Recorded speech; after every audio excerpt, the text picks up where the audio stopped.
I was lining up forks when my dad started narrating. Not to me. Over me. I didn't look up right away because that's how you survive these things. By pretending the ordinary is still ordinary. Plates. Napkins. The way the table always leaned slightly to the left because one leg was shorter. My mother used to fix it with folded paper, but she wasn't hosting anymore. None of us said that out loud. Look at this, my dad said, his voice bright, performative. Always been good at this, haven't you? I heard the little chime my sister's phone made when she opened the camera. I felt the air change. That tightening behind the eyes that comes when you realize the moment has already been decided without you. Later, because of course it was later, I saw the video. My back slightly hunched. My hands moving without drama. The caption was worse than the footage.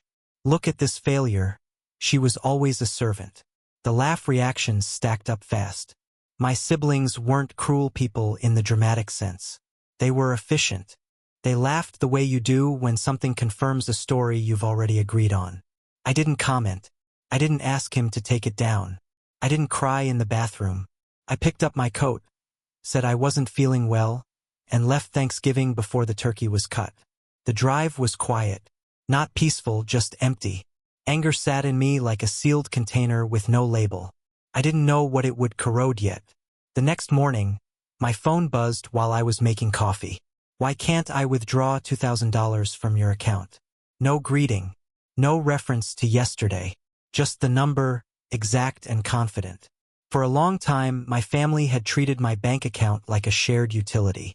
I'd opened it years ago when my credit was better than theirs. It started as help.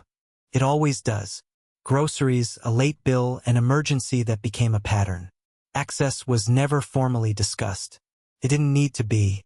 In my family, usefulness was the closest thing to love. I stared at the message and something in me finally tipped. Not loudly, not dramatically. It was more like a door closing with a clean, definitive click. I typed back without revising.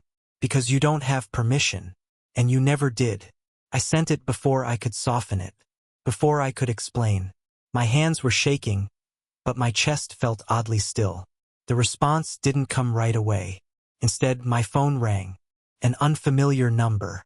It was my bank's fraud prevention department.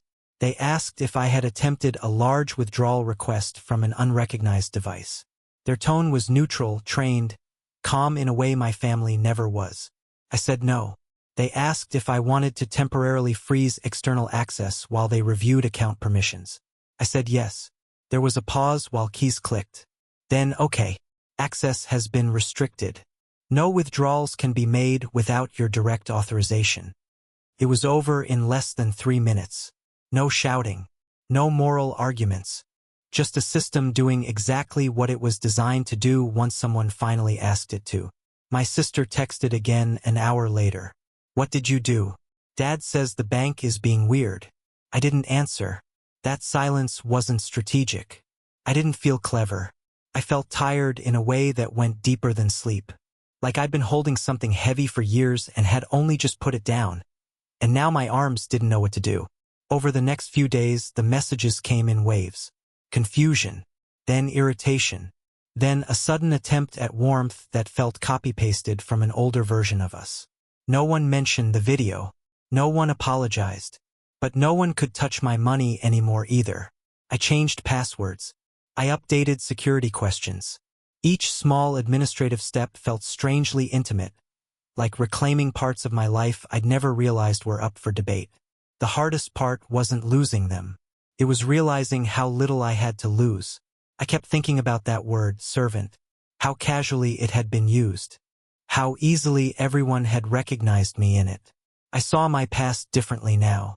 The favors. The errands. The quiet way I'd always stayed after to clean. I hadn't been generous. I'd been available. Thanksgiving passed into December.